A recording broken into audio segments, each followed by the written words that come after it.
3PNR with Adam R.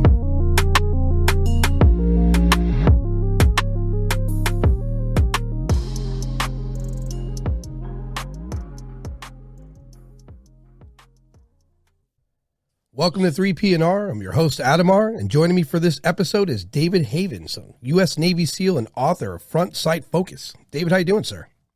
Good. How you doing? Doing well. Glad to have you on. Glad to have your time. For those of you that are, obviously unfamiliar, let's talk about where you got started in the military and how you got to this point. Okay. I did 20 years in the military. I started out in the regular Navy as a gunner's mate. I worked on a missile launcher. Went over to Desert Shield, Desert Storm in 91 time frame. I came back, wanted something better. I got to do some boardings in the Red Sea, so that I wanted to do some more exciting stuff like that. So I started training to go into SEAL teams. In 93, I graduated SEAL training, and then I was in the SEAL teams for 14 years after that, which led me to being in Iraq 3 different times. So, well, first off, thank you for your service. The country thanks you for your service. It's needed. Yeah, it's just a job. For you, it's a job. For other people, it's you're the exception, right? You're the guy that says, "Coach, give me the ball." That's the attitude you have. It's in your DNA. It's like being around a bunch of people who want to go first all the time. Yeah. And so without people like you, it makes operation, like we wouldn't be a successful military without people like yourself. They're better people than me. I'm sure, but you're a large contribution to it, right? Like I do what I can. So some of your experiences in Desert Storm specifically, I think that was one of our more, what would you classify that war as? Like that was more like us just flexing what we had. I think it was just chasing Saddam Hussein back up into his own country and not letting that oil get out of control is what I think's the underlining piece of that. But I was just on a ship during that time. Yeah, because I as a kid I watched it play it on the news. It was the first war that was considered to be the series, I guess, right? Yeah, and I was super young then. I had just got to the ship. We were scheduled to go to a med cruise, and we're going to hit a bunch of ports and just, kind of a presence type cruise. And then we went home for Christmas, and Saddam had invaded right before that down into Kuwait. And we went home for Christmas, and they called us back early and said, "You're going to the Persian Gulf, no med cruise. We're going straight to the Persian Gulf to be air support for the Theodore Roosevelt Battle Group." And we floated around. There was some close call. Even though we were on a ship, there was a couple of close calls.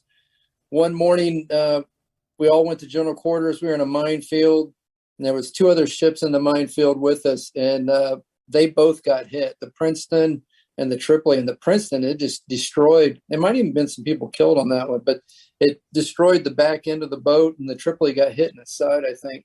And we managed to go through the whole thing without getting hit at all. But I mean, it's everybody, the one upstairs is always watching for you. So true. As long as you're moving forward, that war, I more or less the air campaign, we definitely showed what we had at that point, right? So we pretty much pummeled them. Yes. And I'm surprised with that years later, when we tell him the same thing, and we have to do it again. So I'm surprised he knew what was coming. I even talked to people that were in the air defense right before that OIF started that invasion piece, and he had literally brainwashed his troops and had them believing that they were going to give us a fight that time, and it was the same as last time. Yeah, it was very one-sided. Well, that guy, you're talking about a guy. I think he told people he doesn't shit, like he was not human or some shit like that. Pretty sure. I never heard that. I heard all the cruel stories and all the just absolute psychotic stuff that his 2 sons would do. Yeah. You would hear rumors before we went over there, and I lived on the ground. I was out living in the city for a little while, and I would ask people about certain things, and it was worse than any story that you've ever heard.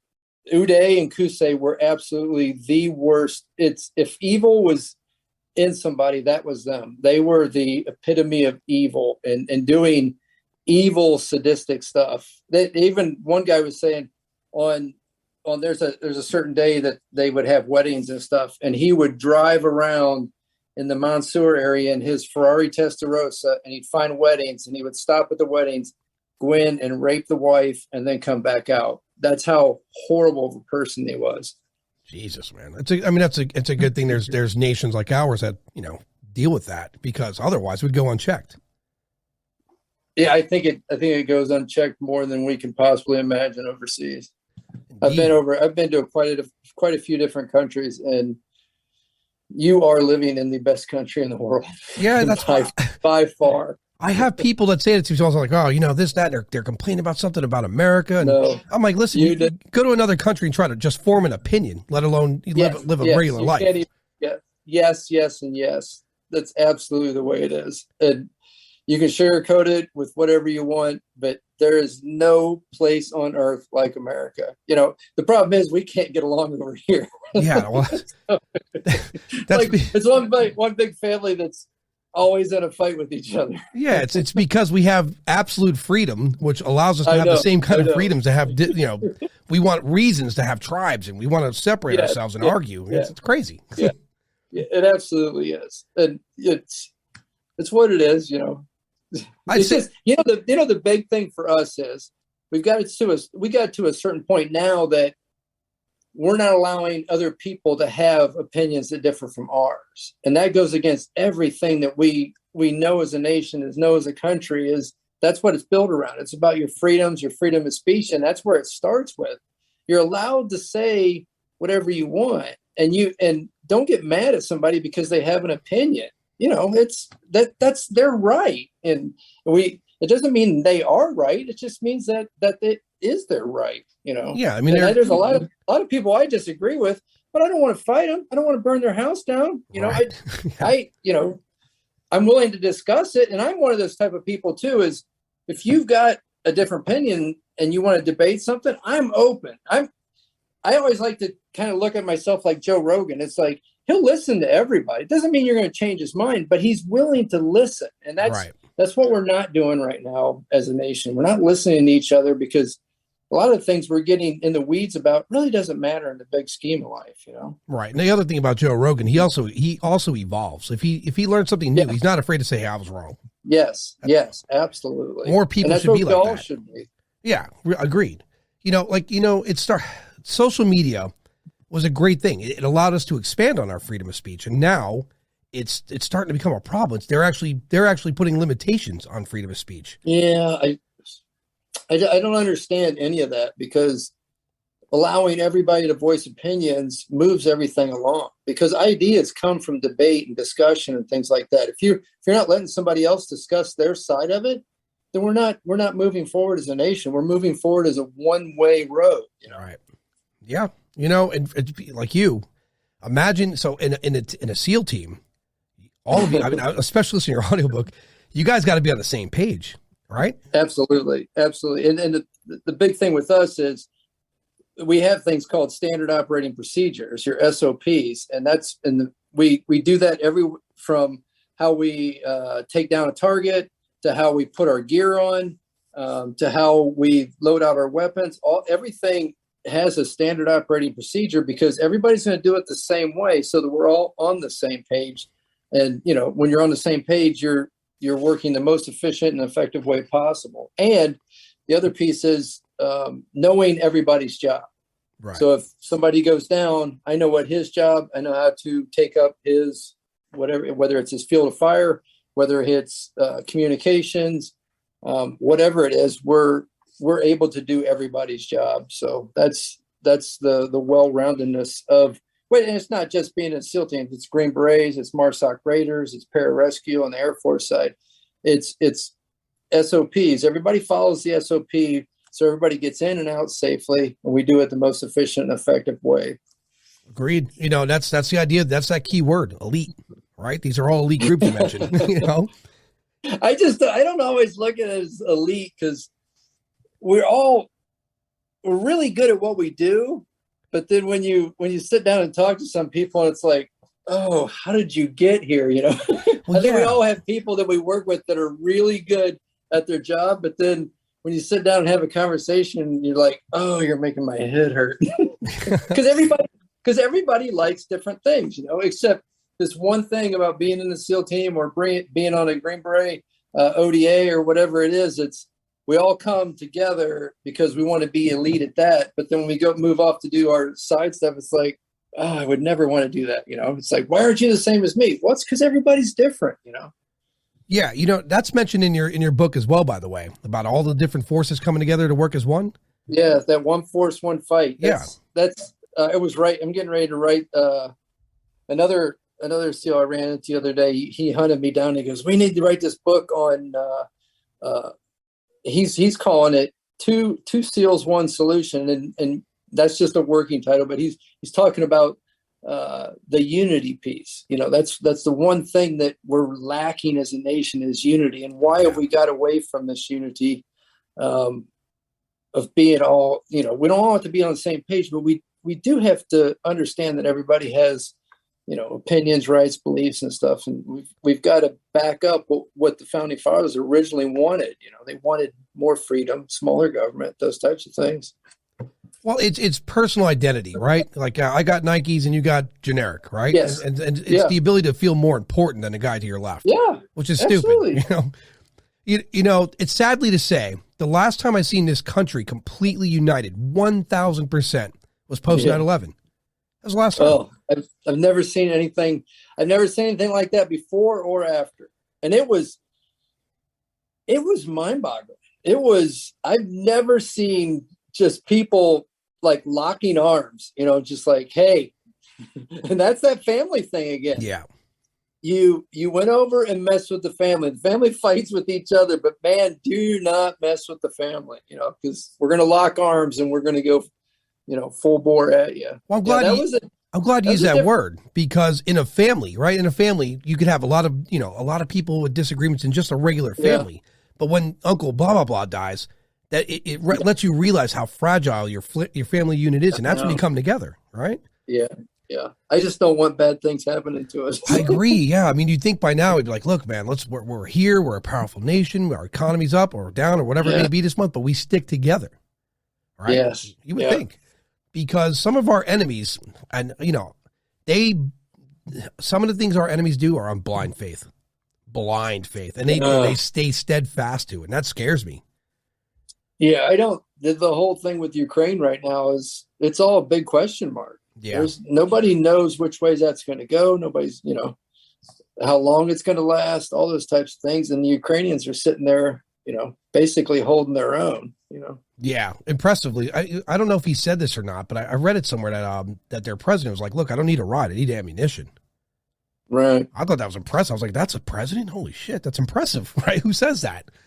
So, but I don't know if we're getting all the information right. I think there's a lot of propaganda being moved around. I think there's a lot of manipulation of media and stuff. Well, that's why I get worried about social media. Well, I wouldn't be surprised if it's 10 times worse, or if it's not as bad as it is. It's the way today is, and the way they paint pictures and stuff. Man, I don't know, because sometimes you hear something and then turn around and you hear something else, and like, man, those are 180 out. Yeah. So, well, you know, it's an interesting subject, right? So the news is obviously here's a habit that news has, versus like people like myself or Joe Rogan or other podcasts. Like, we just speak what we find out. Where the news needs to make it hard. We need to be a little bit more, you know, dramatic. You know, they have the habit of doing that, and that's troublesome. You know. Well, I think that's the big stir up in the COVID thing. They were just living on the fear piece, just fear, and we needed to be more about coming up with solutions. We need to be more about putting our heads together and things like that. But fear sells money, sells advertisement, It does. And then it put it on the flip side, right? Ukraine's big story on the news 24/7 nonstop. Yeah. And then Will Smith slaps Chris Rock, and well, that took it over.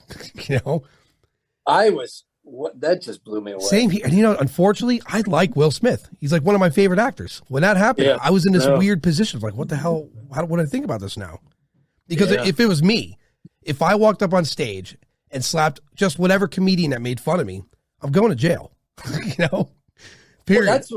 Well, that's the number one thing when I saw is like, okay, so I'm a big comedy guy. So, and I write a lot of stuff in hopes that someday maybe I might be able to do some stand up myself. But the way I was looking at that is, okay, what if you got a comedian that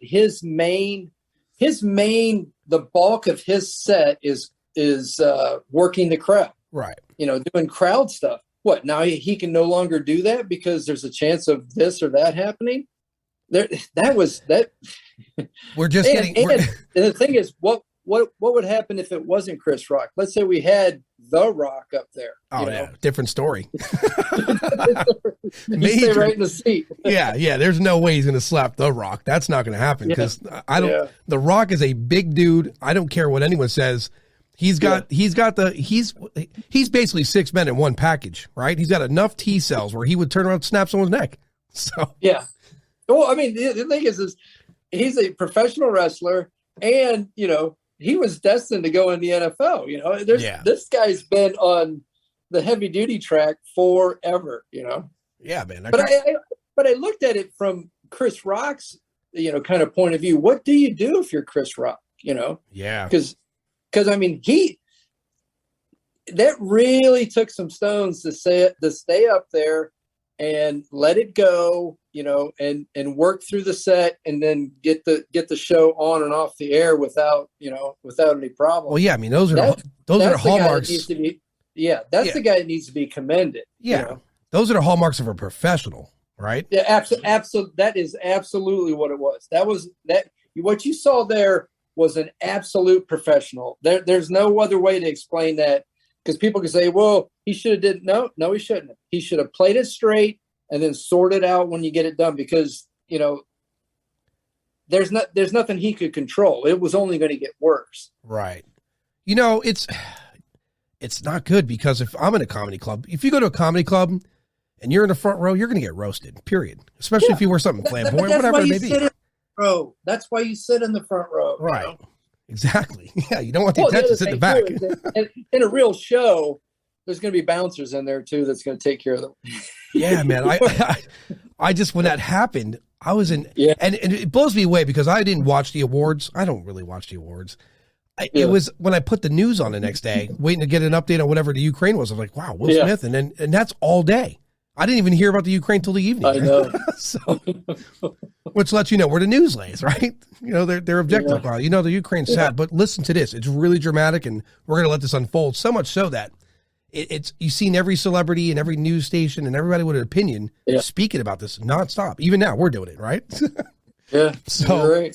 It's the people. We're sensitive now. I don't know when that happened. Hypersensitive. Yeah, it's strange. I mean, growing up for me, I was a kid in the 90s, and I wasn't home. I never was home. I'd go out and play manhunt with my friends. I was always engaged in something. Sports was my big thing. We were always playing sports, always out in the yard playing baseball, basketball, football, whatever was in season. We were trying to be the quarterback. We were trying to be, shoot the winning shot. That was what we were doing as kids. Yeah. And then on the other side of the spectrum, I played guitar. I wanted to be in a rock band. I like shooting pool, but I was always out and social. And, in my element, you had to take a lot of shit. People talk shit about you, and you had to take it. Yeah. You didn't slap someone. And if it went too far with your friends, and I'm sure you've done this, your friends who got too far with the insults, it was a fist fight. But right after, we were hanging out. Yeah. So today, you do that, forget it. You're going to get ridiculed. It's going to be on social media. The cops are going to get involved. Someone's going to get sued. New laws will come out of it. It's crazy. It's the thin skin. You got to take off your thin skin sometimes. I love that you say that in the book. God, I was listening to your audiobook when I heard you say it. I was like, holy shit! I don't say it in those exact words. I'm like, I'm always, man, come on, man, thinking your skin up. It's a joke. Yeah. And when I heard you say it, I was like, wow. You know, I was actually like super happy to hear your book. I mean, it's definitely tailored for people like me that I need tough love. I need to hear it. Like someone's got to tell me, because it's not too tough, but yes, but it's tough enough. It's a proper mindset. For me, it's a proper mindset book, right? Because yes, I'm hard on myself. I'm really hard. That voice in my head, which I call my attorney, is always arguing with me. Did you do right? Did you do better? Let's look at this. Let's have another look at this. Yeah. So before we get into that, because you're looking to move forward. That's right. You're a creative person. You're an entrepreneur. You're wanting to, okay, I didn't get everything done, but I did get something done. I did move forward, because you don't want to mess up progress. Progress. Right. Yeah, that's the big thing with that. You don't want to, you've got to actually see movement forward. You can talk about it all day long, but until you knock down that box and get out and start, taking those ideas and making a plan of moving forward, that's all they are. All it is talk. And there's so many people that I sit there, they talk about big dreams, talk about all that stuff. It's like, hey, you guys start taking some movement forward. I've known you for, year, 2 years, 3 years, and we still talk about, what coulda, shoulda, woulda. Right. That's, you gotta put pen to paper and start writing if you're going to write a book or a script or whatever it is. Yeah. I mean, I'm one of those people, I dive in. Like even recently, I had someone criticize me in comments on one of my videos or one of the podcasts. And my reply to him was, I understand what you mean, and I'm going to work on it. And he was impressed by that. He's like, I commend you. That was non-egotistical, so on. But that's how I am. I need criticism. I'm not right about everything. I need to learn. I always tell people, hey, if I'm screwed up, tell me. Tell me. Right. I'm screwed up, and then I'll be better. But I'm going to learn from that. Right. Or else, I mean, if and when people are hating. Oh, you know when people are hating. Not everybody's hating. Some people are out there actually trying to help you. Agreed. And that's social media. If you ever want to see the mean spirit of a person, just hop on Facebook and say something pleasant and watch how it gets scrutinized. Right. Well, that's it. I'm just on Instagram and LinkedIn now. I was on Facebook and I was like, you know what? I'm not hanging out here. This is fake. To me, it's fake book. It's a bunch of people out there throwing stuff out, and all it does is make other people feel bad. I'm not part of that. I don't want to be anywhere part of that. And I'm a picture guy, so I like to see pictures. So I hang out on Instagram. Yeah, I'm the same. So are you? We'll rewind to post 9/11, and you clearly that happens. And were you already like out of the military? Or are you still active at that time? No, when I had just went from SEAL Delivery Vehicle Team 1, that's the team that has the underwater submersibles, and you do a lot of special reconnaissance and things at that team. I had just moved from that team to be an instructor, and I think I was there. I got there in '98, so I had. The funny thing is that summer of 2001, I had made a decision. You know what? I'm getting out and I'm going to go into U.S. Marshals. I was going to be a U.S. Marshal. So I had went, and they had a special program where you could come in and test. And if you passed this test and the interview, then they were going to bring you on as U.S. Marshal, send you to college, and then you would start your career from there. Right. And I'd taken the test. Like the next day they called and said, hey, we want you to come in for the interview. I did the interview. And then there was somebody else, I think it was somebody else out in Vegas was going to help get me in. And I had set everything up. And then that was like September. And my EAOS to get out of the military was September 28th. And 9/11 hit, and they said, nobody's getting out. Yeah. You can't get out. And I was like, oh no, and I'd actually took some IT courses at college, and I was going to be a Microsoft certified professional on the side to get another revenue stream coming in. And I, kind of laid everything out, and that's what I wanted to do. And it stopped. It literally stopped. And once that went down, and I don't know if I would have got out or stayed in, but I couldn't get out. So then I ended up going to SEAL Team 10 and then SEAL Team 2. And I was in Iraq in 04, 05, 06, and 07. Damn. Hearing about you You're going to go from SEALs to the Marshals. You're taking up IT courses. You're definitely, hey, coach, give me the ball. You're that guy. Yeah. let me put this in the end zone. It's my job. Or let me get that final shot. Keep in mind too, that was 2001. Right. So you know where the computer generation was. I don't even know if the iPhone had come out yet. No, that was 2007. So that's well before then. So there was the Microsoft certified professional guy. If you got that cert, that was a $100K job right off the bat. That IT managers was in the need back then. And then computers were jumping. I remember they were going from Pentium 1, Pentium 2, Pentium 3, Pentium 4, and the speed was going faster and faster and faster, and the internet was getting faster. It's no longer, we're moving from that dial up to, the broadband stuff. It was a fast time in the technology, computer science, all that. So that's why I was moving that way. And then the Marshal is going to keep me in the game. I like doing operational type stuff. So that I was already ahead of the game if I would have went to training, and then maybe went from U.S. Marshals to Secret Service or something like that. But yeah, man, I had someone on this show, and you remind me a lot of him, man. His name's Lenny DePaul. And Lenny DePaul had a career in Secret Service, and then he was in the U.S. Marshals for the remainder of his career, right? He even had a TV show called, if you never seen this, hop on YouTube. It's on YouTube. It's called Manhunters, right? Fugitive Task Force. And Lenny DePaul was a shot caller in that, man. That guy, you guys sound a lot alike. And it's what it is. It's, hey, coach, give me the ball. Yeah. That's a good thing. So now you're in Iraq in, what is it, 03, 04? So I got there in 04, summer 04. And when I got there, somebody, I think, was it Salahuddin or somebody got assassinated, and it was pretty high up in the hierarchy of the new government.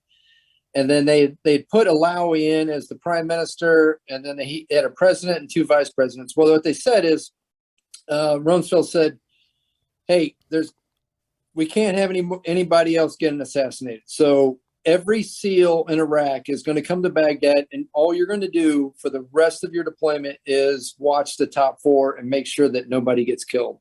So when I got over there, I had to go to a couple extra schools before I came over, and when I got over there, I was ready to go right to hitting targets and doing all that stuff.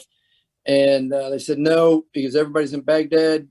So you've got to go over to the Joint Operations Center and see where you're going to be. So I got over there. I was like, hey, which personal security detail am I on? They're like, they're all full. And they said, you're going to have to sit here at the jock and be one of the op center guys. And I was like, no, that's not what I'm going to do. And they're like, what? And somebody had whispered to me, they said, hey, there's another SEAL that lives with some Green Berets in another area. And I go, what? And he goes, yeah, if you call them, they might let you come out. So I called up, and I actually had met on a couple occasions with the other guy that was out there. And I was like, hey, can you get me to come out? He says, does anybody else know that you're calling me? I go, no. And he goes, all right, have all your stuff, 30 minutes, have all your stuff out in front of the Joint Operations Center. I'll pick you up, but don't tell anybody you're coming out here. I said, all right. So I loaded up all my stuff. He shows up, and he picks me up. We go out, and I live with this Special Forces, this Green Berets, ODA, for the whole deployment. And all we did was run and gun the entire time. Go from target to target. We were working with all different types of groups and agencies, finding guys, go and hit their house, grab them, the whole 9 yards. It was absolutely, and I know it's war, I know it's combat, but when you're doing what you were trained to do, it is the funnest thing in the world. Well, yeah, and I know we shouldn't say that things at war are fun, but when you're a Navy SEAL or a Green Beret or a MARSOC Raider, man, that's what you trained. Because I trained all through the 90s for nothing. And then I finally, over in combat 11 years later, and it's like, finally, right. I got to do almost everything I was trained to do. Yeah, I mean, again, coach, give me the ball. That's you, man. You know what I mean? There's no way you're going to sit on a bench. That's not what you do. Like, you're a warrior by DNA. You didn't train to be a SEAL so you could, fly the flag and hope for the best. You're out there to handle the issue. And war's not great. But if people like you and the rest of the people you live with in that area didn't exist, we would have problems today. Big ones. Yeah, we would. You're absolutely right. Yeah, I mean, but it's working. It's working as that one force, one fight thing. That's right. That's when I write about it in the book. That showed, because even before we went over there, I'd worked with Green Berets before, and there's always a little bit of competition. Who's better, who's that. But man, when I was in Iraq, every single person I was working with, whether it was conventional guys, whether it was guys in special operations or guys in intelligence or whatever, everybody was one force, one fight. Nobody was sitting there going, sizing you up or anything. Everybody was, what can I do? What can I do? How can I help? Do you need any help? Or, hey, do you need us to go with you? Or, hey, do you need satellite imagery? What do you guys need? It was never about anybody else. It was always about helping each other. And that's the one thing that I just valued more than anything over there. Was nobody was in it for themselves. Right. Everybody was there and a lot of areas were bad. I mean, there was certain areas of Baghdad, especially when Sadr City, Haifa Street, Route Irish with the IEDs, it was crazy. And everybody, and it basically had everybody, you're either working as a team or there's a chance you're going to get killed, because you can't go it alone in combat. You've got to work together as a team, as a unit, as a service, and as a nation. Imagine if communities and politics had these same fundamentals. It'd be amazing, right? It'd be amazing. Like, you're talking about a nation of people at like that same goal. Forget it. We'd be perfect. Oh, the creativity would be off the hook. It would be. I think sometimes it might scare other countries because I think the country, and I'm saying everybody overseas. I think everybody overseas in some way is trying to undermine us or cause problems with us, whether it's through technology, whether it's through import export. They're always causing problems, because what if America started working together? If we all started working together here, we don't need anybody else. Truth. Realistically, there's a few things we might need overseas, but we could probably negotiate that. But for the most part, we got pretty much everything over here. If we just all learn to work together and treat everybody like a human being. Right. It's true. Here in America currently, there's the wealthy and then there's the non-wealthy. And not that, look, I said this to a friend of mine. If every person in America valued north of $3 million, threw money into a pot, there wouldn't be hunger or homeless people. It wouldn't exist. No. In fact, we'd have too much money. We wouldn't know what to do with it. There'd be bored people. So it's true. Like, that could be exampled in a lot of the news, like foreign news. Like, whenever things are okay here, they're okay. But when they're bad here, you see what the news is in, like, abroad. It's like they couldn't wait for us to fall, right? They couldn't wait for it. So, but the funny thing is even because people talk about, everybody hates America. I don't think they hate America. You know how many times I had Iraqis come up to me, and legitimately coming up to me out on the street and say, "Hey, when you go back, tell George Bush thanks. Yeah. George Bush good." And I'm like, "What?" And they're like, "Yeah, tell George Bush thanks." Like, they think that when I go back that, I hang out with George Bush, or I see George Bush on a regular basis, Yeah, we go to Texas together. Well, that's the first time that happened. I was like, oh man, wow. They don't know. They don't know the whole picture of what goes on back there or how the whole thing works. They just think we're all, in the same family, which would, I wish we all were, but we should be, especially as a nation. That was the idea of a founding of us, right? That we wanted to leave another nation that was dictating to us to have a freer society, to turn around and have this Look, I don't subscribe to politics. I don't understand it. It makes my head hurt. You know, I remember watching a debate with a Republican and a Democrat, both of them with the same positive message, but in complete disagreement with one another. And I was done at that point. Like, I don't even understand this. They're talking about the same positive goal, but they're nitpicking the finite parts. Like, it's like, work together and make that goal happen. You know, you can't have 6-figure jobs trying to figure out how to feed the homeless. Yeah. You know? Well, I believe that behind closed doors, they're more on the same page than they want to admit. You might be right about that, right? It could be for the pony show. Yeah. You might be right about I think that. it's all for show when they come to argue on the outside. I don't think they all argue as much as everybody thinks they do. The ones at the top might, I don't know, but I would, because you just got to take a look around. It's like, all your neighbors aren't 180 out from you. Right. You know, the reality is when we're all like, here's perfect example. I go to a Ohio State game. It doesn't matter whether you're independent, Democrat, Libertarian, Republican, right. Conservative. We are all voting for Ohio State Buckeyes to win. And we're high-fiving each other. We're cheering the whole 9 yards. We're all wearing scarlet and gray. But then once we leave the arena, once we leave the horseshoe, once we, head back to our home, what? We're instantly enemies again? No, come on. It's strange, man.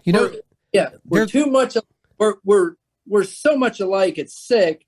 But on the surface, and a lot of it's, what is somebody else going to think if they see me talking to him or supporting that person's ideas? And it may not always be politics stuff. It could be stuff in the workplace too. Right. It's like, what do they think that if I agree with Janet about something, what am I going to, what kind of fallout am I going to get? So I'm just not going to say anything, or I'm going to do counter stuff or be the troll or whatever it is. I wish I could just break all that, It would be one, there's some people in the world you just can't argue with, right? It's not possible. Well, there are certain people that you're not going to fix. Yeah. They're not, I'm related to a few of them. I know it. It's like, the one guy, what's his name? Oh, James Carville. Yeah. James Carville a couple weeks ago had said something about people who don't get vaccinated. He should be able to punch him in the face. And I'm like, why would you say that? That's your another American. Right. You're going to punch him in the face because they choose not to get vaccinated. The reality is, whether you're on one side or the other side, it's still causing problems, because people that are vaccinated are getting COVID, and the guys that aren't vaccinated are getting COVID. So, I mean, yeah, not for nothing. Some people are just like me. I take a lot of vitamins every day, a crazy amount. And it started with, years ago, I was in a boxing gym. I used to box and stuff. I mean, and so I was like, well, what's going to keep my strength up? What's going to keep my endurance up? I mean, I always research stuff. And before you know it, later in life, because I eventually started shooting pool, what keeps my focus going? What keeps me healthy? I'm going to be in a smoky environment. And then out of nowhere, I got 1 billion vitamins I take a day.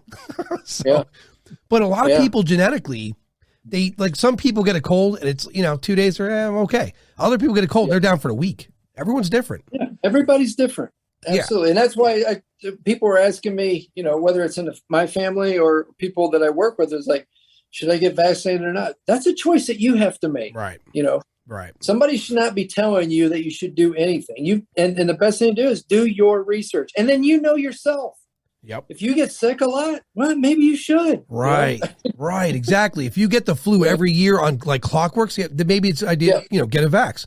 If you feel strongly that you're going to be healthy, then don't, And the other thing too is how your diet is. Yep. If you got a horrible diet and you're not taking any vitamins, maybe you should. Maybe you should have something help you. Agreed. But if you're conscious about what you're doing, you're taking vitamin D, you're taking vitamin C, you're eating healthy, you're probably going to be okay. Yeah, I would say so. Especially, again, it's like you said, yourself, Well, the number one thing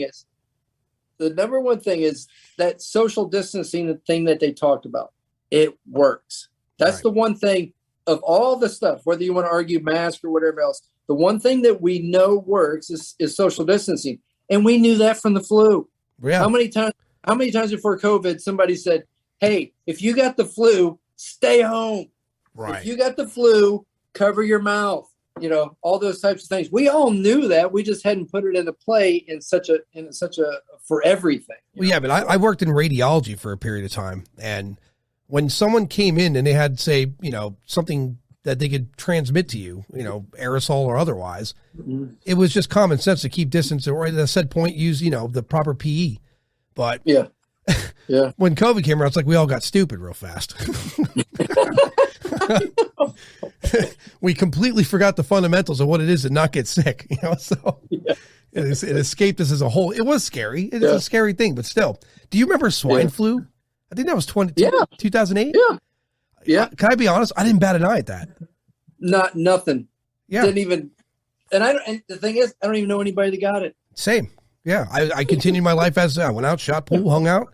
The only way I knew about swine flu is because of the news. Now that's 2008, right? That social media is not enormous. I think I just became part of Facebook. Now fast forward and you get COVID. It's the same thing what you're saying earlier about even with politics. This comes out, it gets on social media. Before you know it, it's full blown killing people, and people are forming opinions. You're like, what the hell?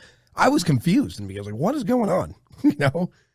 Well, I've been listening. I've listened to the Joe Rogan thing with Dr. Malone and Dr. McCullough, and it's like, man, we screwed some stuff up. We really had some opportunities, and we screwed those up. And what's scary? Whether it's other agendas, but it was we definitely dropped the ball when we could have probably. I believe we could have probably made a quick turn if there wasn't something else behind it. I don't want to speculate on what was the driving force of certain things, but right. I shouldn't say think. I believe we had the answers early on. I think so too. I just, again, I hate to say this, but where do we profit from this tragedy? Because whatever, tragedy is one of those things that gets in the news, and then people are going to be desperate. They're going to buy things that are necessary or unnecessary. It's a profitable situation. But you look, there's two things you can look right at. Look at how much Bezos was worth before COVID. Oh yeah. Yeah. And look at how much he's worth after. And that trend's not falling down either. People are still that became part of their memory muscles to order stuff on Amazon. I know because I did it. Dude, look, it took him all those years to get like 40 or 50 billion. And then, in a matter of 2 years, he's like 180, 190 billion dollars right now. It's crazy. I mean, he could buy the moon cash tomorrow. Yeah, it's insane. It's nuts because imagine, like you're saying, like I watched Joe Rogan, and unfortunately, I watched him so I could get facts because I just gave up on the news. Yes. It's sad to say that. That's what I was waiting. That's what I was waiting for him. Who's he going to have on next? That's the expert on whatever. And I remember when he had Dr. Patrick on, and she was talking about this is probably what June timeframe. So 2020 June, maybe May. He had her on, and she was talking about the vitamin D thing. Yeah. And putting that together. And when you look back on it, you're like, well, holy cow, yeah, that does make sense. Vitamin D, you get it from the sun. Everybody's in the house all the time. That's and she was saying most of the people that were coming in, they had vitamin D deficiencies. And vitamin D is one of your top immune vitamins. It's like, man, what would have happened if we were all on vitamin D when COVID hit? Right. I believe that there wouldn't have been, it'd probably be half or even less that it because it was going after pre-existing condition type people in the elderly. Right. People with comorbidities for certain. Yeah. I live in Florida, right? So it's for me, and I walk a lot. I like walking out in the sun a lot. And so I don't, knock on wood or whatever they do, I don't get sick very often. I take a fistful of vitamins every day. I don't get the flu. I can't remember. I think the last time I had the flu was 2006. That was the last time. Yeah. It's the cardio piece is one. the sunlight, which is vitamin D, Right. and then if you got any kind of control your diet, I think you're fine. Yeah, I mean, you're good. I mean, I exercise every, I'm one of these people, routine. Yeah. So yeah. I work out every Monday, Wednesday, Friday with weights, and the rest is just cardio, walking, and walking is not even working out for me. Like heavy walking in Florida, it's a vacation. Especially in Florida too. Yeah, you can work up pretty good sweat walking in Florida. Oh, you'll sweat, shed weight in this state. Like I remember in 2015, I would walk every day 5 miles, which is a little excessive in this state. You could die from that, legit. Heat stroke's the thing. Yeah. Make sure you hydrate, folks. So, but I would be tan and just, you would shed weight walking in this state. Yeah. And I just never got sick. I never got colds and stuff. I mean, if I did get sick, it's because I drank. And I did that thing where, I could handle this, and you really can't handle it. It's stupidity, and which I'm guilty of most times. But all right, so you leave. You're in Afghanistan, or I'm sorry, Iraq. When do you get out of military? I got out in 2008, and I got out because I thought at that time it looked like Afghanistan was slowing down. It looked like we're going to be out of Iraq soon, and I'd always been told, when you're in the military, be as diverse as possible. So I'd never homesteaded anywhere. So there's a lot of SEALs that'll stay on one coast or stay at one team the whole time. I'd try to do everything in the SEAL teams. And I was like, I don't have a lot of network set up, so I'm going to get out at the 20-year mark and go to work doing contract stuff. So then I got out and I did contract. I've been doing contract work, training operators from special operations for the last 14 years. So, and then during that time, I started writing. I saw a decline in mindset is what I saw. Yeah. The number one thing I saw a lot of among the younger generation in the military, in special operations, was people using the word can't all the time.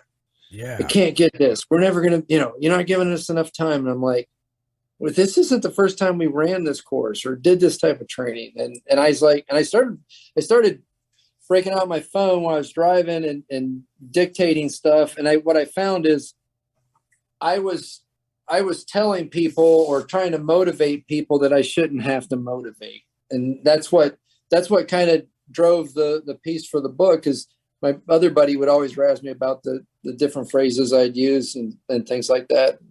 And so I started putting all that stuff down. And the same reason I've got 4 books, and the same reason I wrote all the books is at a certain point, I got tired of telling people the same thing and them seeing them, a year later, 2 years later, and they hadn't changed the game or changed their game. And I'm like, you know what? I'm going to write a book. And when somebody wants to know something, I'm going to go, hey, it's on Amazon. Hey, you can order it here or whatever. There's a hard copy, there's an audiobook, there's an ebook. And that's what I started doing. And I did the same thing for working out, because I'd run into guys that I was in the SEAL teams with, and it's 10 years later, and they're asking me, hey, what kind of workout are you doing? I try to tell them, and then I see them 2 years later and they haven't made any changes. Like, man, I just wasted half hour of my life, when I could have just said, hey, I got my whole workout plan, I explained how the whole thing does. It's just go to Amazon. Here's the name of the book. It's called Fit for Life, Amphibian Fit for Life. The other one's called The Simple Plan, and it talks about how to get your diet together, and I call it sleep, space, and schedule, how to figure out your eating schedule, getting the right amount of sleep, and all that type of stuff. So that's why I started writing. And now I'm writing some things that, that actually I enjoy writing. I do enjoy the motivational stuff, and I've did some speaking engagements. I've worked with UPS at a couple of their conventions. I got asked to come down to the LSU Tigers and talk to them. So I did a few things, but I want to write. One is comedy, and the other one is maybe some kind of action adventure piece too that I started putting notes down on. So. Oh, you mean you're definitely going to do it? You're definitely hey, coach, give me the ball. I mean, you're that guy. There's nothing's going to stop you. Like you said that word can't. I like what you said in the book about it. I'm having difficulty. That's a Yes, that's yes. perfect the way you stated that. You know, it allows you to assess it. Yeah, because you've got to vent. If you're struggling at something, you've got to vent. And if you don't, you're just gonna pin up anger. It's like, ah! But using the word can't already defines it. You know, you've already basically quit in your mind if you use the word can't. Yeah, you let that barrier go up. And you say another thing in the book too: keep Murphy and his family out of it. Right? Don't let him show up. I love that saying. You know, because I have people in my life like, it's just Murphy's Law. And then like later on, I see this book and it's like, well, keep Murphy and his family out of it. I love that saying. That's a new thing for me, right? That's perfect. Yeah. The Murphy thing, the number one thing that brings Murphy to the table is always the good idea fairy. Yeah. Hey, we should. No, we didn't train for that. We don't have an SOP for, because I don't know how many times we'd be getting ready to go to a target. We're literally going out to load up the vehicles and somebody goes, hey, you know what we should do? And then I'd be looking right at them. No, we shouldn't do that. You know, I don't even want to hear it. We've already had a mission plan. Yep. We're already ready to go. Don't change the plan. That dive, you know. Plan for your dive for your plan. Yep. Yeah. I like that. To the plan, you know. Because the other thing too is when you have a legitimate plan, a legitimate plan comes with a contingency plan, right? They go hand in hand. So we've already planned for obstacles, and then the other piece, if it gets past the contingency plan, then we got to switch to solution mode. That's what you got to do. What's the solution? Don't start trying to blame somebody or whose fault it was. Hey, what's the solution? Let's figure it out. Then we can do an after action report and figure out what happened for real, and then come up with a plan to make sure it doesn't happen again. But keeping solution oriented is the number one thing in everything. I don't know how many times I got 3 girls, and it's always like, oh, all is lost. Well, no, slow down. Well, what's the problem? What's the solution? You know, that's how you got to move. That's how that drop down box or that troubleshooting matrix should be. You know, it shouldn't immediately go to all is lost. You know, well, when you're in the field, right? When you're in that rack, and you're saying you're teamed up with other groups and you're out there clearing houses or checking targets. Yeah. Most times things might not go to plan, right? Yeah, there's, the one thing I've noticed is we got lit up a few times. We actually got pinned down pretty good one time, and we couldn't shoot back because it was a blue on blue. So it was I ain't gonna say who it was, but it was part of the coalition forces, right? And they were shooting at us, and they had us pinned down, and but there's nothing you could plan for that. There's why would your own people be shooting at you? But things happen. Well, it sounds like their plan wasn't all the way thought through, right? So what we did is one of the guys with us, we were all pinned down behind the Humvee, and the rounds were just skipping everywhere. And we're always taught that, hey, we've got to make a decision whether we're moving forward or moving back, right? We're not going to just sit on the X. We got to get off the X. And we knew right away, the captain knew where it was coming from. And he goes, it's blue, blue, blue, nobody fire. Instantly, everybody takes up field of fire so we don't get flanked from some other random stuff. And then immediately try to figure out a way out. And one of the guys literally jumped down and started moving back. And he goes, hey, there's a ditch back here. And then we all moved back to the ditch and did him out of there. But, that's certain.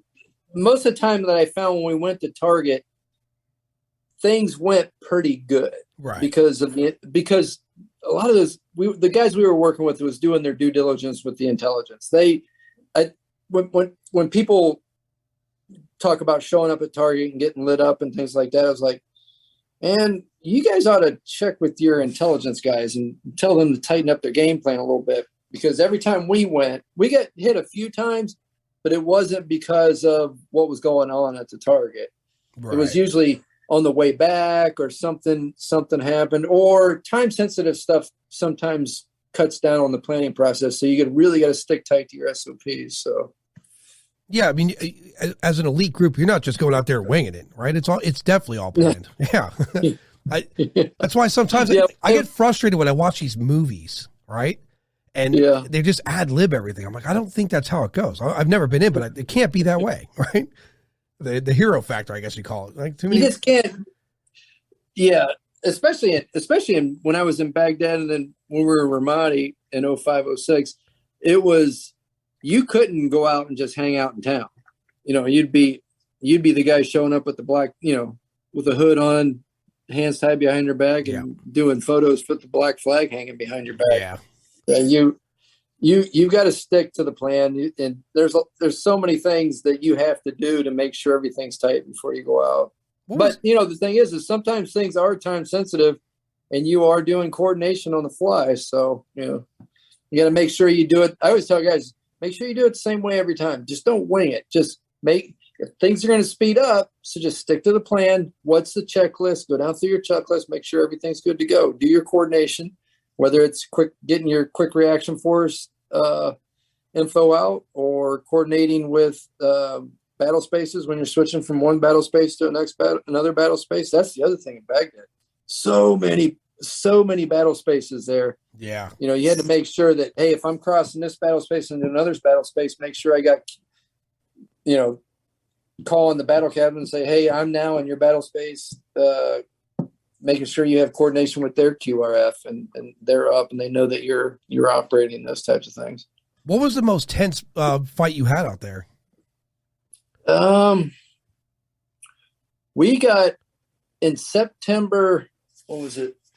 I think it was September 04, was when the two Americans and the Brit got kidnapped. Yeah. And Zarqawi Network had them, and they were going to execute them in, I think, what did they say, 96 hours or whatever. And we had they couldn't find them. So they ended up executing all three of them. And then right after that, there was a bunch of the word on the street. There was some bunch of intelligence going around that there was going to be another kidnapping. And the guys we were working with knew the area, and they said, hey, you guys, we don't care how you do it, but there's information that says there's going to be a kidnapping in this neighborhood. And all we're saying, we're not telling you how to do anything. Just make sure nobody gets kidnapped tonight. And that was one of those, we got a phone call, everybody back to the house. We got to put this together. And we went out. And during that piece, the vehicle showed up at the house, getting ready to do the kidnapping. One of the Indige guys we were working with spotted it. And they had some kind of early warning piece, and they picked one of our cars off. So now they flee the area, come back around, and then they go to light up the vehicle it was actually our comm vehicle, and they had spotted them, and they were going to basically assassinate everybody in the vehicle.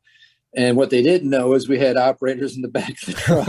And we flipped it up, and then next thing is history. But that was I was a half a block away, and it sounded like it was World War III. And then once that happened, the situation way it was is it looked like there was just a big all-out gunfight. And now everybody on the street, Iraqi police, everybody's firing everywhere. And there was just bullets flying for no reason, just flying off of roofs, flying around the corner.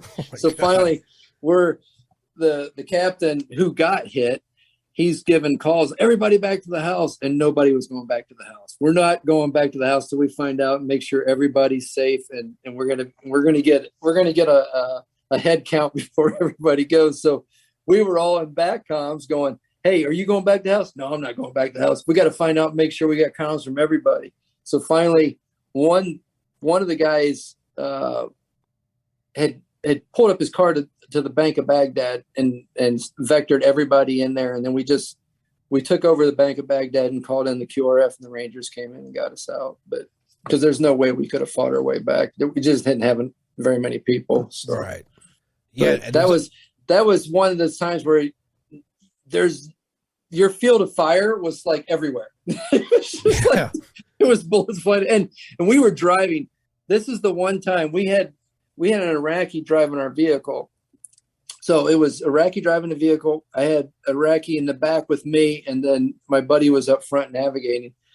And the Iraqi was from that neighborhood. And, You ever see in the movies where the car's driving down the alley and then it's going to cross a road that has just traffic going both ways, and it's just for a split second it's Hollywood and you can get right across without hitting any cars, going like 80 miles an hour. Yeah. We did that like 5 times that night. I was like, oh no. Whoa, whoa. God, you must have up in the air.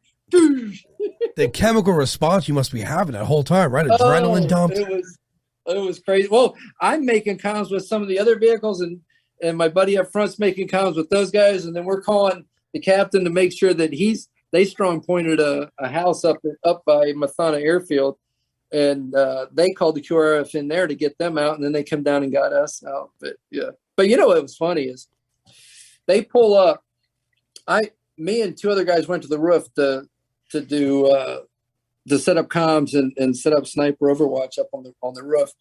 And I was working the backside of the house, watching the backside. So I never saw the Rangers pull up. So they come in these old 113 tracked armor personnel carriers.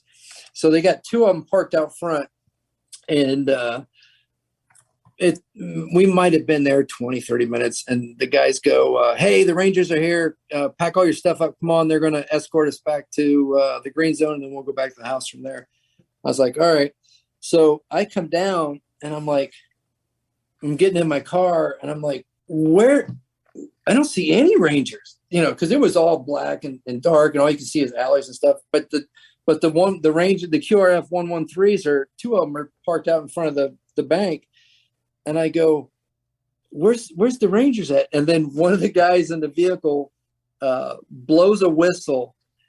And I don't know how many there were, but there had to be at least 50 of them. They just come out of the shadows. And I'm like, whoa, damn.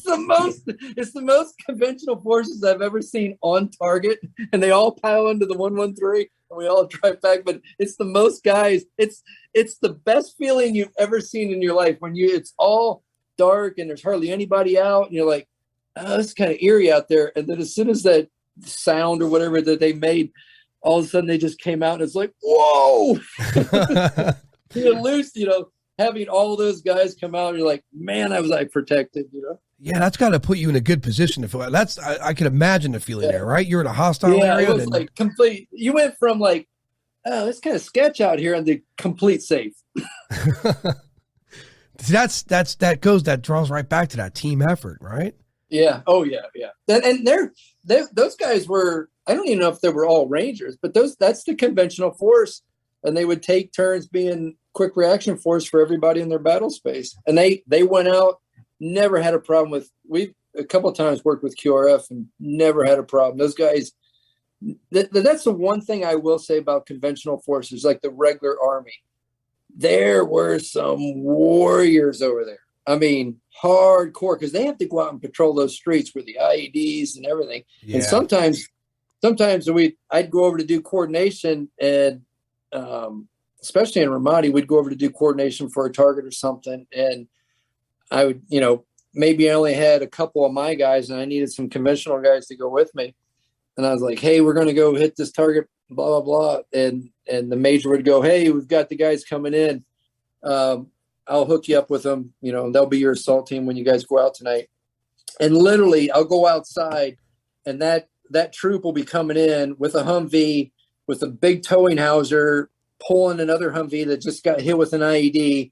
Guys that are walking alongside the vehicle look, like they've just been through hell. And the major walks up and goes, hey, Lieutenant, this is Dave. He's from SEAL team. He needs a couple of you guys to help him out with the target tonight. Never even batted an eye. Roger that. Damn. Whatever you need. We're just going to switch out the vehicle and we'll be right back in the fight with you. And I'm like, wow, that's a full blown hardened warrior right there. That's a prime example of perfect organization, right? Like everyone in agreement. Yeah. That's great. Yeah. Yeah. What are we? Are you nervous? No fear at all. Just Well, no, yeah. I mean, that's because you guys trust one another wholeheartedly. Yeah. That's a great thing. What I worry about is today. Like, what are we doing today for? Like, where are all the warriors today currently? Oh, I think they're all there. I think there's we're just fine. Military wise, we're fine. Yeah, because when I was a kid, you ever seen the movie Short Circuit? You remember that movie? Yeah, the robot. Yeah, I thought that would be today, right? For some reason, that's what I pictured. That's what we'd have, right? Yeah, we'd have a bunch of Johnny Fives running around. So, well, I was watching the guy on Instagram. That's that British company that's got that jetpack thing that's hooked to his arms. Oh yeah. And they were doing. I've seen him do a lot of different things that look like it might work good for law enforcement, but then he started doing stuff out at sea off of a rib boat, doing boardings onto a ship. So he would fly off the rib boat onto the ship, just like we do when we're climbing up caving ladders to take down a ship or something. He was flying there, and he had all the kit on and everything with his weapon and stuff, just to see if everything worked right. It was pretty impressive. Yeah, man. I don't think we're that far off. It's almost like that mission, or what was that movie that Tom Cruise was in? Minority Report. Oh yeah. I think we're closer to that. Not the whole concept of the movie, but the actual equipment and being able to fly around and stuff. I think that's coming with a quickness. Because I've seen, on Instagram, you see all those different ventures that they want people to donate money for, and they've got those motorcycles and different types of vehicles that are set up like drones. Yeah. I used to watch a show with another Navy SEAL, Mac. It was called Future Weapons on the History Channel some years ago, maybe 08, 07. Yeah. And some of the stuff they had at that show, I was like, holy shit, I can't wait for this to come out. It's going to be great. Yeah. Yeah. And it, like, especially there was one that uses sound. We could basically render someone unconscious. Yeah. And I thought, how great. Sound waves. Yeah. Like, how great would that be for law enforcement? There's the lethality it's removed. You could just knock someone out with it, or even collapse lungs, right? Because if you put up to a certain hertz, brains are exploding, lungs. But I imagine Geneva Convention puts the brakes on that, right? Like, yeah, the enemy doesn't have it. It's not fair. Yeah, I don't know how the whole thing works with that, Yeah, it's kind of why we got rid of napalm. It's like, yeah, there's no way that these people have no shot against this. It's not fair. So, I think too is there's a lot of testing and stuff going on. Doesn't mean we're always going to use it right away, but we're testing it to make sure that in the event the enemy's using something like that, we know how to counter it and things like that. Yeah, the hypersonic missile, that scares me a little bit. Hearing about that. China has it, that scares me a lot. I did see that. So, I mean, I have to imagine we have something to combat that. We're just not going to speak about it because that's what, rightfully so. I think we speak too much about some of the stuff that we do. I wish we'd stay quiet a little more. It seems like, it seems like we all just went off the wagon about talking about everything was when with Obama so here, I'll give you an example. Yeah, Bin Laden. When we went and did the Bin Laden raid, right? Nobody ever talked about SEAL Team 6. Right? And then all of a sudden, it was like carte blanche to talk everything about it. I'm like, hey, we don't have to tell everybody everything. I agree. But, there's people I talk to a lot of people about UFOs and stuff. Like, oh, Area 51. Yes. I'm like, listen, man, we shouldn't know everything about Area 51. That's basically where we build things, so we're not going to be under attack. Right? I mean, if we were to send cameras, they're like, all right, give us full disclosure. We tell them everything that's there. Our enemies are like, all right, well, we know what to deal with. Yeah. It's the chessboard has just been rearranged. Yeah, I've been to Area 51. What's it? I mean, I don't want to hear the details of what's there, but what's it like there? Just dry, like Vegas, right? It's out in the middle of nowhere, and we were staying at the barracks up by the gate, and it's I think it's like 10 or 11 mile road to get to Area 51, and then everything. It's all like individual buildings, so. If there's like you see on a base where everybody has their own little command, but on that base, everything has like extra high fences. There's cameras on every corner, barbed wire, the whole 9 yards. Everything's completely secured, and you can't even get anywhere near their door of each one of these individual buildings. And then even when we go to the cafeteria to eat, it was like everybody would stay in their own little area and not hang out with anybody else at the cafeteria. But I mean, it was like a cafeteria at a hospital, But I mean, it should be that way because that's where, again, we build our greatest things to defend against worse things, you know? But it was clean. Everything was so clean. Even we were working out of one of the hangars. We brought our Humvees out because they have, there's a range out there. Once you go out past the mountain area, there's a range out there that you can shoot almost 360. As long as you've got all your fields of fire figured out, it's basically you can shoot 50 cal almost 360 without it coming back towards the base. So, and then they got some mock cities out there that we use for practicing assault and stuff. And then doing some night mobility is really good out there. But we use the hangars where they built the stealth bombers or the stealth fighters or whatever out there. But those even as long as it's been since they built those, they were completely empty but immaculate. The floor, everything was like perfect. The paint, the whole 9 yards. It was a really nice place to work out the whole time. Yeah, I mean, it's the epicenter of where we develop our greatest stuff. Like we test it out, you know. Tell people all the time, if we have aliens in captivity, it's going to be on an island somewhere. Trust me, you know. I just don't know for sure if everything's going on out there like everybody thinks it is. Yeah, I don't think so. It's so small but you don't know what's underground or whatever. I don't know how that works. I mean, there could be many layers underground, but again, that's where like. But you know what was cool? Huh. The coolest thing out there is you drive from the barracks down that long road, and you don't want to speed. If you get caught speeding out there, they escort you right out the gate, and you're never to return. Wow! And the speed limit's only like, I want to say it's like 45 or 50 to get out there on that long road. But if you get caught, they immediately escort you right to the gate and you're never to return. But the coolest thing out there is the wild horses.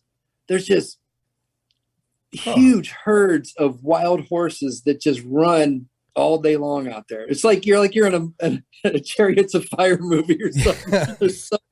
The horse, and they got that thick hair because, they're out there all year long, but that was the one time we were driving out, the sun was coming up, and then off in the horizon you can see all these horses just roaming free out there. I thought that was the coolest thing. Man, imagine, like, I didn't even think wild horses are real anymore in America, right? Yeah. that just goes to show. And then there's wild horses over in that little island area up above Virginia Beach. When you go further up the coast there's an island that there's a bunch of wild horses up there too. Oh, I got to make that a pit stop. The one thing too with Area 51 is there's a flight that comes in every day to bring the people in. There's an airliner. The Janet airline. All right. What is it? The Janet airline, like the white plane with the red stripe. I can't remember if there's any certain. No, I don't remember it being a white. It looked like a regular airliner. Right. It might have been white. It's been years since that was like 2005. But they would fly in early in the morning, and then they'd go to work, and then they would fly like at 3:30 or 4:30 or whatever it was. They'd all load back up on the plane, and it's a full-blown jet, airline jet, and they would fly back. And somebody, I don't know for sure, but somebody told me that they all live in Las Vegas or something. Probably right. Yeah, probably right. It makes more sense. Yeah.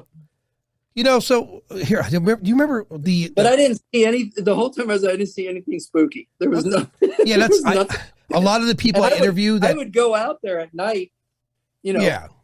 And watch in the sky to see if there's anything. I didn't see that. Yeah, I mean, a lot of the people I interviewed or spoken to anyway about Area 51 I don't hear fantastic stories, right? I mean, I didn't have anything.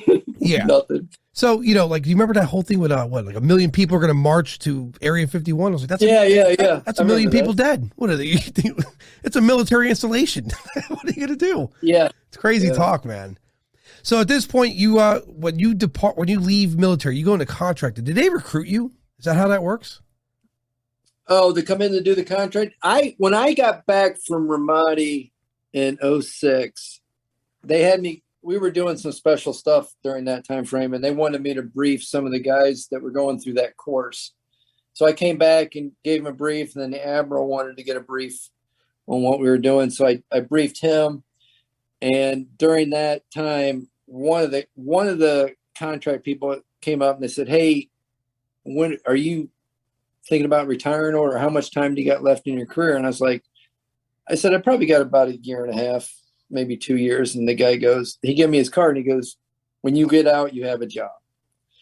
And then when I got ready to retire, I like a dummy, I didn't plan anything or whatever. I just like, oh, I got the card, knowing what I know now, that's a crapshoot. But I'd called him up and I go, "Hey, you told me that, to call you when I got out, I got a job or whatever." And he's like, "Who is this?" And I'm like, "Dave Havens." And he goes, "I don't know any Dave Havens." And then I said, "Well, you give me this brief." And he goes, "Oh yeah. Yeah." He goes, "When can you start?" And I told him, and I worked for those guys for the longest time. And then I did some stuff on my own, and then independent things. And then I started writing, and, so I do a little bit of both now. Yeah. I mean, for the contracting, do you travel a lot? Yeah. Yeah, it's too much travel. Yeah. So Way is it too much. a lot of PSD? No, I don't. I do all mentoring.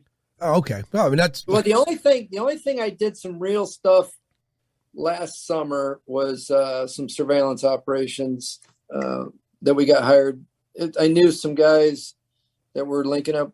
They were doing some retired FBI guys had a company doing something. They needed another surveillance crew, so they called me and asked me if I'd be an advisor on it. And I was like, yeah. So when I got out there, I ended up running one side of it. So yeah, man. But listen, other than that, most of it is just training and consulting and things like that. You had a lot of years of, "Hey, coach, give me the ball." You know what I mean, man? A lot of years. And, I'm proud you did it. I mean, I thank you for that service. Again, it's a needed thing, Yeah, but when you're doing it, it's just a job. That's all it is. Yeah, but for you, it's just a job. You're an elite warrior, right? For other people, ask Joe next door to do it. He's like, "No, I'm not doing it. That's crazy."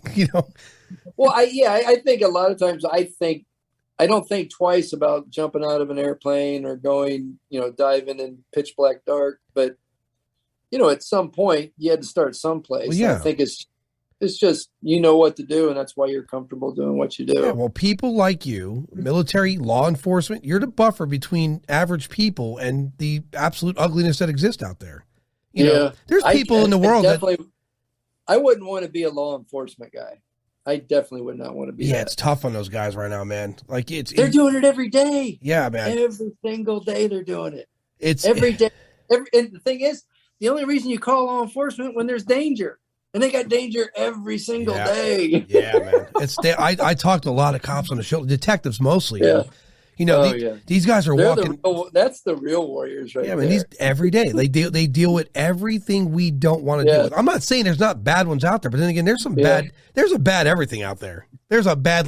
There's a bad librarian. You turn your book, it's like, I'll teach you. I'm going to turn this shit in a week. Well, anybody has the potential to be a bad person, right? You don't know what that switch is. Right. I mean, there's millions of people, but at the end of the day, when you're a lot of these people that protest against the police are like, we need to defund them. I'm like, well, who's going to stop the opportunist criminals? They're going to move right in after that. Yeah. Who's going to help you? And it's your turn to get some help. Yeah. Call the police. Are like, we only have like 3 on right now. I mean, it's insanity, like they're tight knit like you and your people, right? Like Brett Preston's another guy speaking. Oh, yeah, absolutely. He's got a group of cops he works with, Brett, and they're tight. They're tight in their community. Yep. It's important to get to know the community. The community really is responsible for trying to get to know them. It helps prevent problems, in my opinion. Absolutely does. Well, anyway, David, before we close, let's name your books. Okay. The first book I wrote was The Front Sight Focus, and that's 10 phrases U.S. Navy SEALs use to ensure mission success.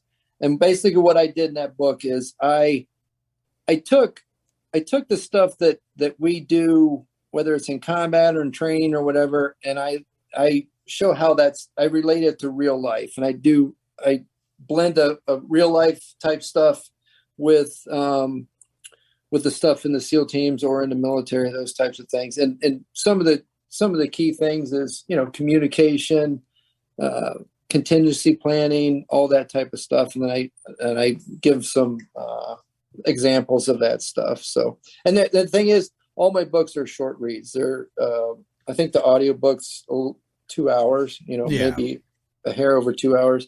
And then my second book is a workout book. It's called AmFit for Life, Amphibian Fit for Life, and it's a common sense approach to mission planning your time in the gym for maximum results. And what I did in that book was I took the same plan that I've used for the last 30 years and put it down on paper. It has all the workouts in there. There's pictures of the machines, examples of how to do the dumbbells and everything. And it gives how to figure out weight sets and reps, and helps you build a foundation. And that's what that book is designed for.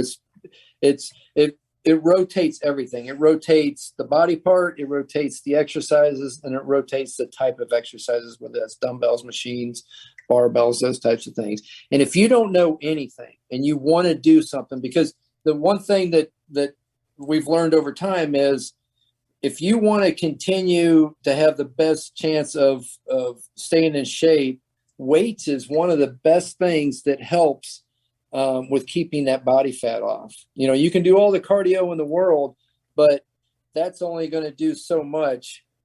When you work weights, you're actually using all those muscle cells.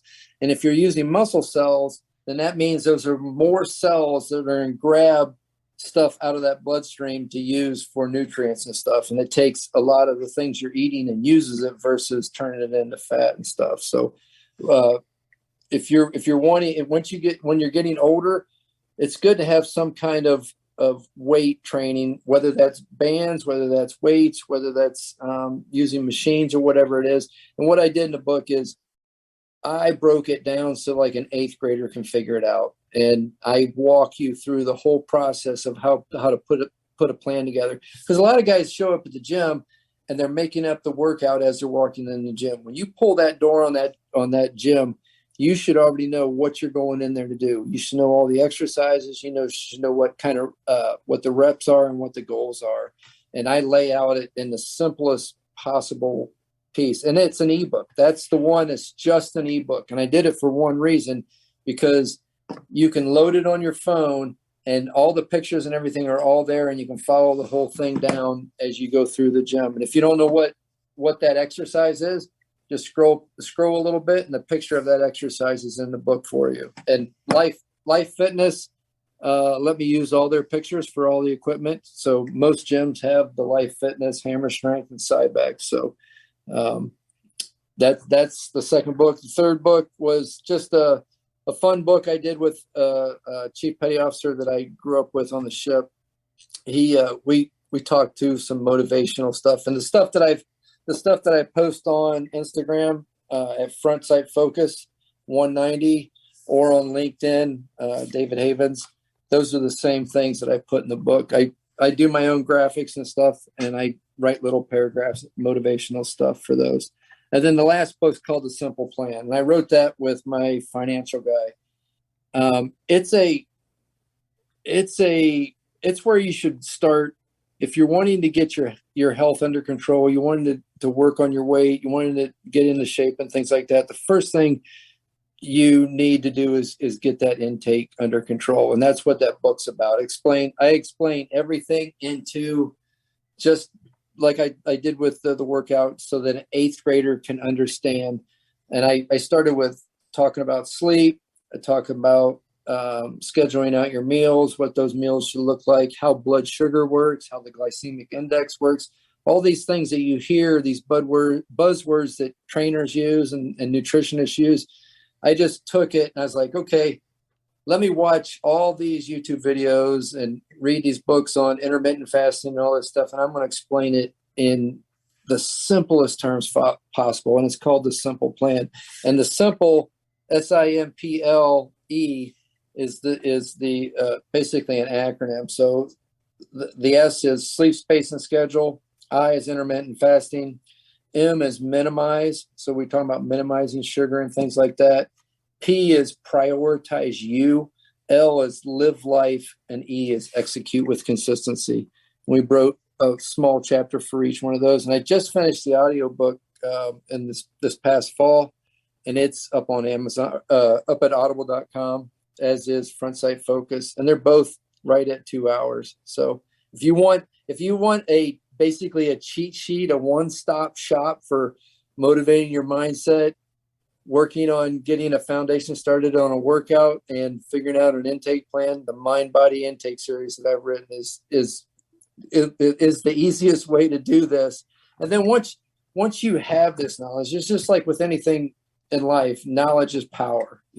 That whole thing with when you have a magician, right? And he's showing you all this stuff and you're like, oh, that's the greatest thing in the world. I could, you're so amazed that somebody can do all these tricks. And then somebody pulls back the curtain and shows you what it is. Like, that's it. That's it. It's a sleight of hand. It's, something on the back, something's taped here, whatever. That's the same thing in the nutrition areas. You think it's all a bunch of, I need a trainer and I need a nutritionist and I need, some kind of coach, and that really if you take these 3 books and just kind of read through them, and they're all fast reads, you're going to look right in the mirror and go, that's it. And it is, it's that simple, is getting control. And I, even in the simple plan, I put the links to a website that helps you in literally 10 seconds. You can figure out exactly the amount of calories you need to take in for what you want to do, and it tells you how much of those calories are protein, how much of those calories are carbohydrates, and how much of those calories are fat. And I even put some menu stuff in there to get started too. So, listen to your book, Front Sight Focus, while cleaning the house. Will make you clean the house extremely hard. Because I don't know how many people that I've talked to have told me, I've read your book like 5 times, or, hey, I listened to that audio book again, or I was going through the day and I just wanted to sharpen my mindset and get back on track. And he goes, I plugged that audio book back in and listened to it again. It's such a quick. It is. Book. And that's what I did, by the way. The first time I listened to it. Yeah. The first time I listened to it was nighttime. I was laying down. And I was like, all right. So I kind of went through and then today I was like, all right, I'm going to refresh myself before speaking with David. And I was cleaning the house and I was like, holy shit, I'm cleaning like an animal, because the book's letting me know, like, all right, because you do that thing when you're cleaning, like, all right, maybe I'll just clean that part tomorrow. And then you hear you speaking and you're like, shit, I got to do it now. And there's no fluff. No, there really isn't. I could have easily turned that into 300 pages, but I was like, you know what? This is all you need. This is the cleaned up version of, hey, you want to get back on track? Hey, 1 foot at a time, 1 step at a time, get moving forward. Yeah. For me, that opening, if you have thin skin, thicken it or walk away. That was perfect. That spoke to me. I was like, hell yeah. Cause I'm one of those. I need to be pushed to be, I like being motivated and pushed, in your book, I had a guy, there's a jiu-jitsu coach that just sent me, this was like it was right at the end of March. It's only been like a week and a half ago. He sends me this DM on Instagram and goes, hey, I just flew back to, I think he was in the United States for something. He was flying back to Norway or Denmark or something. He goes, and I listened to your book. He goes, man, I really enjoyed your book. I'm gonna take these principles and start using them in my course and stuff. And then he puts it in his story, and then he actually set up a story for me to click a button and went right to my story. And the funny thing about the whole thing is I've read a lot of good, solid books that I tell everybody about, but I've never did a review. I've never wrote a review on something. And I was like, man, if something turns you that much that you got to go write a review, you've really touched somebody. You've really, you're on the same wavelength or something. You've connected with somebody. If they're going to take the time out of their schedule to do up a story thing for Instagram for you, and then actually get on Amazon and write a review, I was like, wow, that's hardcore. Yeah, I wrote a review today on Audible for it. I was like, this is just straight up. I'm one of these people, man. I'm such an active-minded person that it's so hard for me to people like, well, if you want to do this, you gotta breathe, right. You gotta take some time, you gotta meditate. Where you're like, let's just go do this, and that's what I like hearing. Just go do this, You know, that's perfect for me. I mean, it speaks volumes. You know, in 2017, exactly as you said in the book, in 2017, I wanted to change my pool game. I wanted to shoot, but I wanted to excel. And that required, you know, repetition, routine, practice. I would hit the same shot over and over again 1,000 times until I got it, you know, damn near perfect. And that's exactly the way you preach it. The way you said it in the book is exactly the mindset I had when I wanted to better my pool game. I couldn't agree with it more. So, yeah, if you're completely understanding that crawl, walk, run approach to something, it doesn't matter what it is in life. Yeah. You can take that thing, do your research, get your reps, get experience, find a mentor. It's like what we used to think was when somebody would go out and do a DIY thing, or they build something where it's like, I did that all myself with my bare hands or whatever. And what they don't tell you is they stumbled through the whole time to get it done. Nowadays, you get on YouTube and they tell you exactly how to do it. They walk you through it, or you go get a trainer. Why waste all that time trying to figure something out? That we used to wear it on our arm like a badge of honor, that we grinded it out and over 2 years figured it out. Now it's ridiculous. It's at your fingertips, man. Yeah, give me the cheat sheet, give me the hack, give me the efficiency, give me a mentor, a trainer. You show me what right looks and feels like, so I can go out and practice. That perfect practice makes perfect. Not practice, because you can practice the wrong way for 100 times and still not get it. Right. But if you get that perfect practice and you're practicing exactly how you're supposed to do it, yeah, you are going to get better. That's the Malcolm Gladwell book, Outliers. Yeah. I love that book. When it starts talking about the 10,000 hours and things like that, it's like, and I started rolling it in my head. It's like, wow, that's exactly what was going on the range when we were shooting. Everybody's doing it exactly the same way. We're changing mags the same way. We're reloading the same way. We're getting back on our sights the same way, so that when things are going crazy, that's a muscle memory thing. When you're sitting to take that pull shot with with everything on the line for that last one, it's nothing. It looks like it's crazy, but you did it a million times. And a lot of people would see me practice on a table by myself for hours, man. You know, to have one great set in billiards requires like practice for that one great set. You're talking 6 hours a day. Like Shane Van Bonen's arguably the best pool player in America. But then again, he practices 9 hours a day. So it's not like he just woke up and there it was. He had to put the time in. And so I practice the same shots over and over again, whether it be the hard one or the easy one, like you said, to make it muscle memory when it counts. Yeah. So I identify with your book, man. Thanks. David, it's been great. I enjoyed our conversation. I'm going to speak to David post-podcast here, folks, and we're going to say good night to everyone.